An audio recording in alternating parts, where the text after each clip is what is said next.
Okay, let's take a look again at another prompt and how thinking about warrants and some of the associations with the prompt can help us generate a thesis that moves beyond just the plot. So we've got, this is about the media, and specifically their reaction to natural disasters.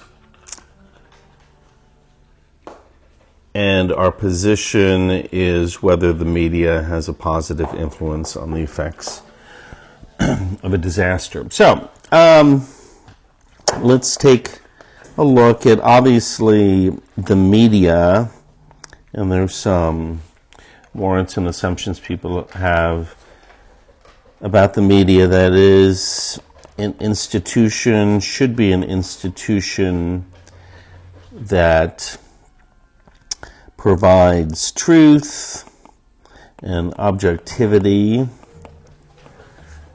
and this is necessary for stable societies to know, for its citizens to understand that they can seek what is real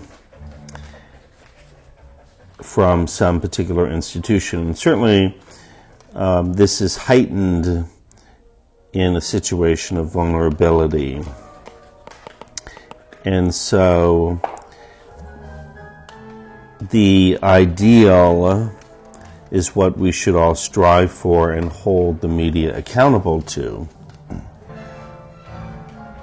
Of course, additional ideas, especially within disasters, is that we need an outside force or foundation that can provide information to a broad audience.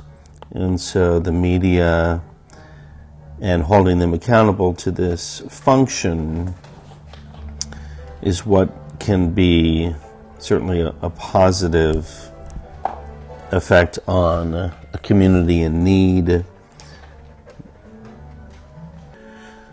Also, thinking about the ideal form of the media is that they can enhance responsibility, moral responsibility, throughout the larger community. So not just a small town, but encouraging people to be aware of the need to assist and to see the larger state, in a sense, or the larger country as needing a moral response, an ethical response. So in many ways, the answer to the positive influence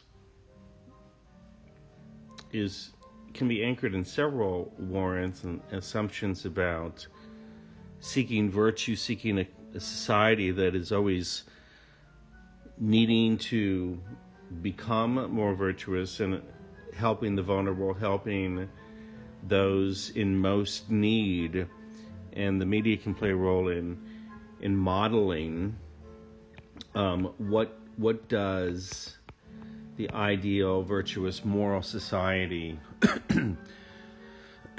do in tragedy, in the midst of chaos. It brings order, right?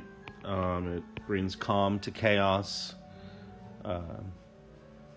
to despair. It's a response to despair. It provides an opportunity for people to see actually good. This sort of establishes some moral lesson, but the media can be the vehicle or the instrument, the voice that allows people to understand how to make meaning out of tragedy. Of course, there are negative warrants too, then, in terms of the media, that the media is made up of biases, and that the extent of bias cannot be overcome. And so truth as a virtue is not possible. So there remains always some level of manipulation of facts, right, that can occur. And so the media is absolutely not it's not possible, because of human nature, for the media to produce objective details that could be connected to a moral good. And so that overpowers. And so because of the bias, because of the flaws of bias, and the inability of humans to control emotion and to lead with logic, that emotion is a much more powerful and potentially destructive force, that the media is not the institution that can have a positive influence during disaster time, that there's a potential for a negligence and, in a sense, an exacerbation of the problem. So what we have here then, even if we take the side of, it's a positive influence, we've got all this language, right, that we could use for our thesis, that the media, for instance, can lead a community toward a virtuous end by providing the stability of truth and also the potential direction toward processing tragedy in a more virtuous way. So I'm just kind of pulling some of the language here. And then in the refutatio, you can bring up these warrants that the opposition places too much weight on the flaws of humans, and simply because flaws exist, it should not prevent us from reaching toward an ideal, etc. But this strategy of collecting the warrants gives us lots of words here that are not going to just repeat the prompt, and that's the key. Okie doke.